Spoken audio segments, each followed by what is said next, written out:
কিন্নি, কোথায় গেলে? একটু পানি দাও দেখি। গলাটা শুকিয়ে কাঠ হয়ে গিয়েছে আমার, যা গরম পড়েছে। নাও পানি, ভাতও এনেছি, খেয়ে নাও। এ কি গিন্নি, সকালে তো পান্তা ভাত আর কাঁচামরিচ দিয়ে ভাত খেলাম, এখনো পান্তা ভাত আর কাঁচামরিচ? এটা যে কপালে ছুটেছে সেটাই অনেক। পাশের বাড়ির ভাবির কাপড় পরিষ্কার করে দিয়েছিলাম, আর সেজন্য এই পান্তা ভাত আর কটা কাঁচা মরিচ দিয়েছে, তাই তো খেতে পারছো। আর না হলে যে আজ না খেয়েই থাকতে হতো। কি করবো গিন্নি, কাজ তো কম করছি না, তবুও যে কেন কষ্ট পিছু ছাড়ছে না বুঝতে পারছি না। মনে হচ্ছে এক্ষুনি বৃষ্টি নামবে। তাড়াতাড়ি জ্বালানি গুলো তুলে নি। মা, আমি তোমার সাহায্য করি জ্বালানি তুলতে। তাড়াতাড়ি কর মা, অনেক কষ্ট করে জঙ্গল থেকে জ্বালানি কুড়িয়ে এনেছি। এগুলো ভেজে গেলে যে আজ আর রান্না করতে হবে না। মা, দুদিন ধরে পেট ভরে কিছু খাইনি, খুব খিদে পেয়েছে। মা, আজ একটু বেশি করে ভাত রান্না করুন না, পেট ভরে খাবো। এত কষ্ট করেও সংসার চালাতে পারছি না, মেয়েটার মুখে দুবেলা ভাত তুলে দিতে পারছি না। হে বিধাতা, তুমি একটা ব্যবস্থা করে দাও, একটা ব্যবস্থা করে দাও। মন খারাপ করো না বাবা, দেখবে একদিন আমাদের সব অভাব চলে যাবে। তোরা তাড়াতাড়ি ঘরে যা, দেখ বৃষ্টি শুরু হয়ে গিয়েছে।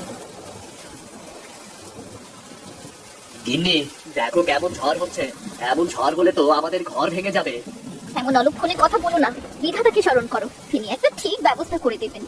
রমেশ, রূপা, সোনালী যখন গল্প করছিল, তখন তাদের বাড়িতে অনেকগুলো হাঁস এসে ডাকতে শুরু করে। বাবা, মা, দেখো না কত সুন্দর সুন্দর হাঁস এসেছে আমাদের বাড়িতে। বলি বাবা, আমরা যদি হাঁস চাষ করি তাহলে কেমন হয় বলো? হাঁস যখন বড় হয়ে ডিম দিবে তখন আমাদের আর না খেয়ে থাকতে হবে না। কথাটা তুই মন্দ বলিস রে মা, কিন্তু হাঁস কেনার মতো টাকা যে আমার কাছে নেই রে। বাবা, আমরা সবাই মিলে পরিশ্রম করব, টাকা জোগাড় করব, সে সময় হলে দেখা যাবে। তোরা এবার থাম তো। বলি শুনছো, দেখতে দেখতে তো সন্ধে হতে চললো, বৃষ্টি থামার তো কোনো নাম গন্ধ নেই। তবে কি আজও না খেয়ে থাকতে হবে? গিন্নি, ঝড় কম হয়ে গিয়েছে, আমি বাজারে যাচ্ছি কাঠগুলো বিক্রি করতে। কিন্তু বাবা, বাইরে তো অনেক জোরে বৃষ্টি হচ্ছে, এই বৃষ্টির মধ্যে তুমি কেমন করে বাজারে যাবে? আমার কিছুই হবে না। গিন্নি, তুমি ছাতাটা নিয়ে আসো দেখি। তোমাকে আর এই বৃষ্টির মধ্যে বাজারে গিয়ে কোনো কাজ নেই। আমি সীমা ভাবির বাড়িতে গিয়ে দেখছি দুটো চা জোগাড় করতে পারি নাকি। এই বলে রূপা একটা ছাতা নিয়ে সীমাদের বাড়িতে যায়, আর সীমাকে সব খুলে বলে। বলি আপনার জন্য কি আমি চাল নিয়ে বসে আছি নাকি? প্রতিদিন কিছু না কিছুর জন্য তো আসতেই থাকেন। আসলে ভাবি, বৃষ্টির জন্য আপনার ভাই কাঠ বিক্রি করতে যেতে পারেনি, কিন্তু আপনি তো ঠিক চাল নিতে চলে এসেছেন। বলি আমি কোনো চাল দিতে পারবো না, সকালে রান্না করা কিছু ভাত আর তরকারি আছে, গরুকে দেবার জন্য রেখেছিলাম, আপনি বরং সেটাই নিয়ে যান। ঠিক আছে ভাবি, আপনি বরং সেটাই দিন।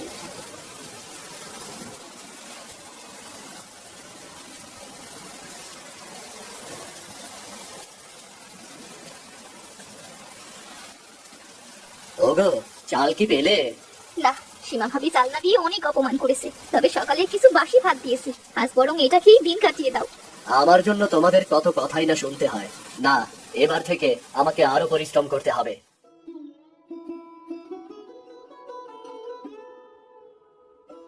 বাবা, কোথায় যাচ্ছ তুমি? তোর কাশেম চাচার ক্ষেত পরিষ্কার করতে যাচ্ছি রে। আমিও যাবো বাবা, তোমার সাথে আমিও যাবো।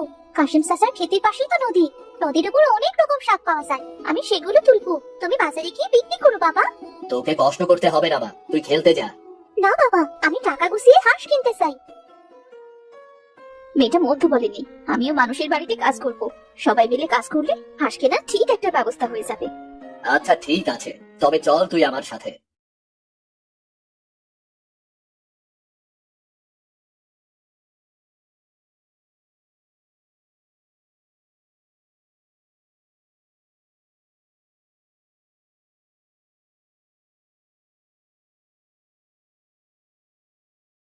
মালতী মাসি, আমার কাজ শেষ গো, যদি টাকাটা দিতে তবে চলে যেতাম গো।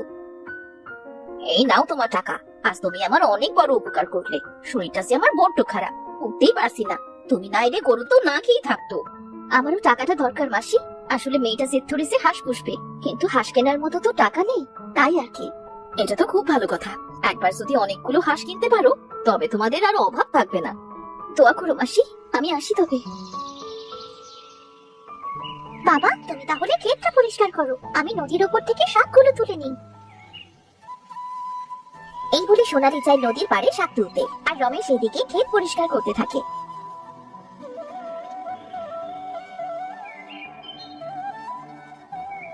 বাবা, আমার শাক তোলা হয়ে গিয়েছে। ঠিক আছে, আমারও ক্ষেত পরিষ্কার করা শেষ।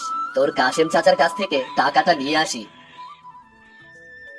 টাকা আনতে যেতে হবে না, এই নাও তোমার টাকা ভাই। ঠিক আছে ভাই, দরকার পড়লে আমার ডাক দিয়েন, আমি আজ আসি তবে। গিন্নি, ও গিন্নি, কোথায় গেলে? আমি বাজারে যাচ্ছি শাক বিক্রি করতে। দাঁড়াও, আমার কাছেও কিছু টাকা আছে, আজ কাজ করে পেয়েছি। এই টাকাও নিয়ে যাও, যদি কম দামের ভেতরে হাঁস পাও তবে কিছু হাঁস নিয়ে এসো। ঠিক আছে। বিধাতার অশেষ রহমতে সব শাক বিক্রি হয়ে গেল। ওই তো একটা লোক হাঁসের বাচ্চা বিক্রি করছে। আমার কাছে যা টাকা আছে সেটা দিয়ে তো আর বড় হাঁস কেনা যাবে না, আমি বরং হাঁসের বাচ্চা কিনে নিয়ে যাই। বলছি দাদা, এই হাঁসের বাচ্চাগুলোর দাম কেমন? আজ আমি কম দামে হাঁস বিক্রি করছি। আপনি এই 15টা হাঁসের বাচ্চা 800 টাকা দিয়ে নিতে পারবেন। দাদা, আমার কাছে তো 800 টাকা হবে না, সব মিলিয়ে 710 টাকা আছে। আপনি বরং আমাকে দুটো কমিয়ে দিন, কেমন? এতে আমার লস হয়ে যাবে। আচ্ছা ঠিক আছে, তবে আপনি 13টা বাচ্চাই নিন, কেমন?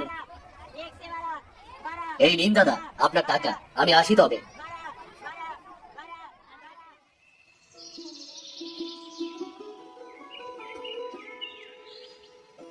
বাবা, তুমি হাঁসের বাচ্চা এনেছো? আমার খুব আনন্দ হচ্ছে বাবা, আমাদেরও আজ থেকে অনেক হাঁস হলো। ওগো, এতগুলো যে হাঁসের বাচ্চা আনলে, তা এত হাঁস বড় হলে তুমি রাখবে কোথায়? আর তাছাড়া ওদের জন্য খাবার এনেছো, আজ ওদের কি খেতে দেবে? না গিন্নি, হাঁস কিনে সব শেষ হয়ে গিয়েছে। আচ্ছা মা, আমি হাঁসগুলোকে ছেড়ে দিয়ে চারপাশটা ঘুরিয়ে নিয়ে বেড়াই, ওরা পোকামাকড় কুটে কুটে খাবে, আর কার একটা ঠিক ব্যবস্থা করা যাবে। তবে তুই দেখ কিছু খাওয়াতে পারিস নাকি। লতা ভাবির কাপড় পরিষ্কার করে দেওয়ায় সে কিছু চাল দিয়েছে, আমি বরং সেটাই রান্না করি। এই বলে রূপা রান্না করতে চলে যায়, আর সোনালি হাঁসের বাচ্চাগুলোকে ছেড়ে দেয় পোকামাকড় খাওয়ানোর জন্য। হাঁসের বাচ্চা কিছু না খাওয়ায় সোনালি ঘরে চলে যায়। এই ফাঁকে হাঁসের বাচ্চাগুলো হাঁটতে হাঁটতে একসময় সোনালিদের বাড়ির পাশে পুকুরে চলে আসে। মা, ওমা, হাঁসের বাচ্চাগুলোকে যে কোথাও দেখছি না, ওরা গেল কোথায় সব? ওদের কোথায় রেখে গিয়েছিলি? কত আশা করে নিয়ে এসেছিলাম ওগুলোকে, সেই আশা বুঝি আর পূর্ণ হলো না। আসলে মা, হাঁসের বাচ্চাগুলো কিছুই খাচ্ছিল না, তাই ঘরে গিয়েছিলাম ওদের খাবার মতো কিছু আছে কিনা তাই খুঁজতে। এসে দেখি। আরে মেয়েটাকে বকাবকি না করে তাড়াতাড়ি হাঁসগুলো খোঁজো, না হলে যে শেয়াল কুকুরে ধরে খাবে। তারা সবাই মিলে হাঁসের বাচ্চাগুলো খুঁজতে শুরু করে। হঠাৎ সোনালি দেখে তাদের বাড়ির পুকুর পাড়ে তাদের হাঁসের বাচ্চাগুলো ঘাস খাচ্ছে। মা, বাবা, ওই তো আমাদের হাঁসগুলি পুকুর পাড়ে কি সুন্দর করে ঘাস খাচ্ছে। আরে তাই তো মা, এখন থেকে আর হাঁসের চিন্তা করতে হবে না, এই পুকুর পাড়ের ঘাস খেয়ে ওরা বড় হবে। কথাটা মন্দ বলিসনি, কিন্তু ওদের কোথায় রাখবো, তেমন জায়গায় তো নেই। কেন বাবা, তুমি এই পুকুর পাড়ে হাঁসগুলোর থাকার জায়গা করে দাও। তাছাড়া এই পুকুর তো আমাদেরই, এখানে হাঁস পুষলে অনেক ভালো হবে, ওদের গোসল করতেও সুবিধা হবে। বলি আমরা বরং এই পুকুরে ছোট ছোট মাছ ছাড়বো, শুনেছি মাছ খেলে হাঁস অনেক বড় হয় আর তাড়াতাড়ি ডিম পাড়ে। হাঁসগুলো ভালোভাবে বড় করার জন্য আমাদের সবাইকে অনেক পরিশ্রম করতে হবে। মা সোনালি, হাঁসের বাচ্চাগুলোর পেট ভরে গিয়েছে, আজ এদের বাড়িতে নিয়ে চল, কাল ওই পুকুর পাড়েই আমি হাঁসের জন্য ঘর বানিয়ে দেব। ঠিক আছে বাবা।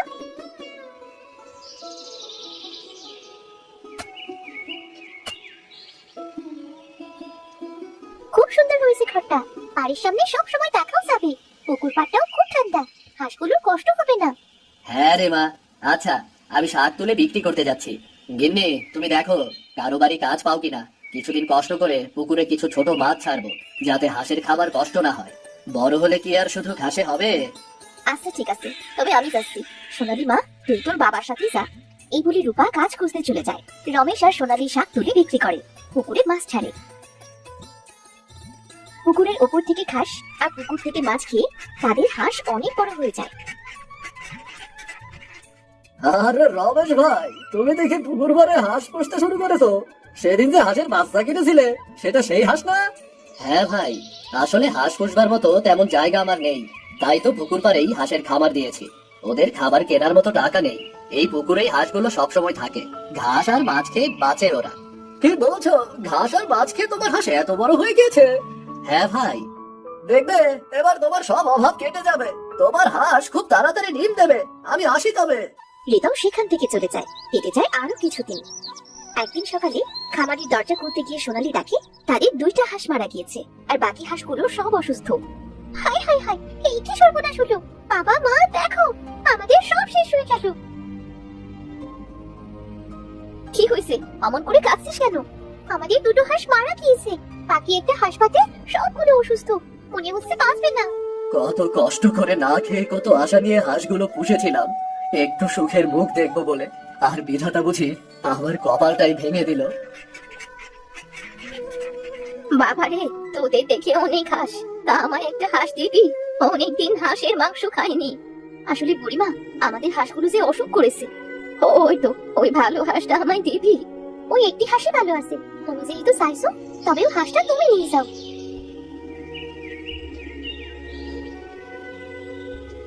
তোদের মন অনেক বড়, একটা হাঁস বাঁচবে জেনেও সেটা আমায় দিয়ে দিলি। একটা হাঁস দিয়ে আর কি হবে বুড়িমা, কত কষ্ট করে জায়গা না থাকায় পুকুর পাড়ে হাঁস পুষেছিলাম। জানি না কি হলো সব হাঁসের, সব অসুখ করেছে।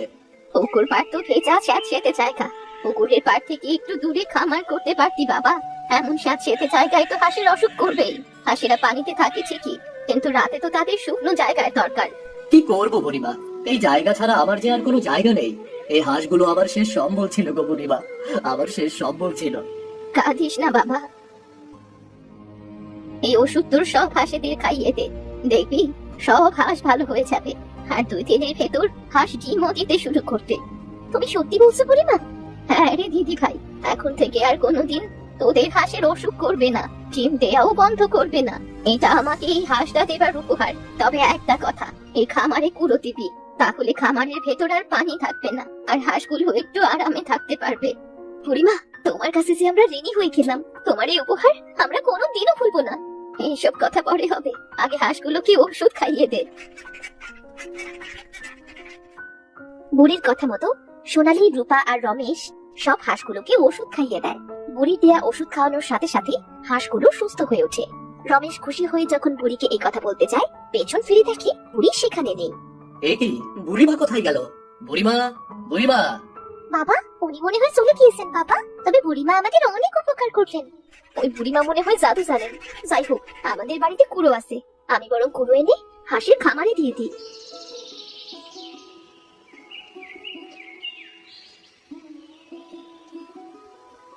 রূপা বাড়ি থেকে কুড়ো এনে হাঁসের খামারে দিয়ে দেয়। 2-3 দিন পর সোনালী পুকুর পাড়ে গিয়ে দেখে সেখানে অনেকগুলো ডিম। মা, বাবা, তোমরা দেখে যাও, আমাদের হাঁস পুকুর পাড়ে ডিম দিয়েছে। সত্যি তো? বুড়িমার কথা সত্যি হলো। বাবা, এখন থেকে আমাদের এই হাঁস আর ডিম পাড়া বন্ধ করবে না। এখন থেকে আমাদের সব অভাব চলে যাবে বাবা। তুই ঠিক বলেছিস মা, আমি ডিমগুলো বিক্রি করে বাজার করে আনি। এখন থেকে আর আমাদের না খেয়ে থাকতে হবে না রে মা। রমেশ খুশি মনে হাঁসের ডিম নিয়ে বাজারে চলে যায়। সে ডিম বিক্রি করে বাজার করে আনে। আর এরপর থেকে তাদের সবগুলো হাঁসি প্রতিদিন ডিম দিতে শুরু করে, যা বিক্রি করে তাদের সংসারটা ভালোভাবেই চলে যায়।